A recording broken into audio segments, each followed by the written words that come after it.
dengan sebaik-baiknya dan Sebanyak 40 anggota DPRK Biren hasil pemilu 14 Februari lalu pada Senin 2 September 2024 resmi diambil sumpah dan dilantik. Dalam rapat paripurna DPRK Biren dihadiri PJ Bupati Biren, unsur Forkopimda, pimpinan parpol, para kepala SKPK, tokoh masyarakat, dan berbagai unsur lainnya. Rapat paripurna pengambilan sumpah anggota DPRK Biren dipimpin Rusdi Mokhtar selaku Ketua DPRK sebelumnya. Pengambilan sumpah dilakukan Ketua Pengadilan Negeri Biren, Teku Almadian SHMH, atas nama Mahkamah Agung Republik Indonesia juga dihadiri jajaran KIP dan Panwaslu Biren.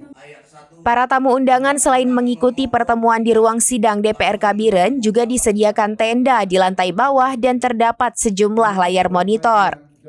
Selain itu, puluhan personil Polres Biren, anggota TNI, Satpol PP, dan WH, serta jajaran Dinas Perhubungan ikut mengamankan kegiatan bersejarah tersebut.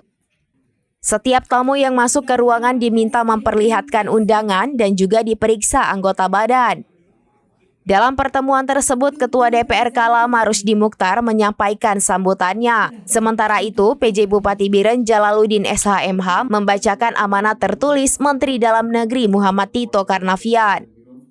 Anggota DPRK Biren rinciannya dari Partai Golkar 9 orang, PKB 7 orang, Partai Aceh 6 orang. Kemudian Nasdem 5 orang, PKS 4 orang, dan PAS Aceh 3 orang. Selanjutnya Demokrat dan PPP masing-masing 2 orang dan PNA serta PAN masing-masing 1 orang.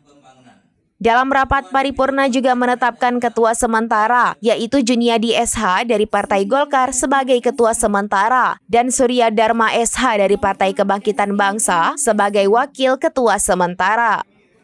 Dari 40 orang, 19 diantaranya wajah lama dan 21 orang wajah baru.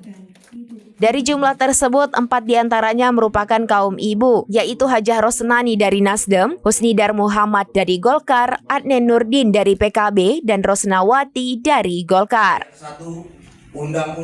Dari Biren, Yusmandin Idris, serambinews.com. Download Tribun X sekarang, menghadirkan lokal menjadi Indonesia.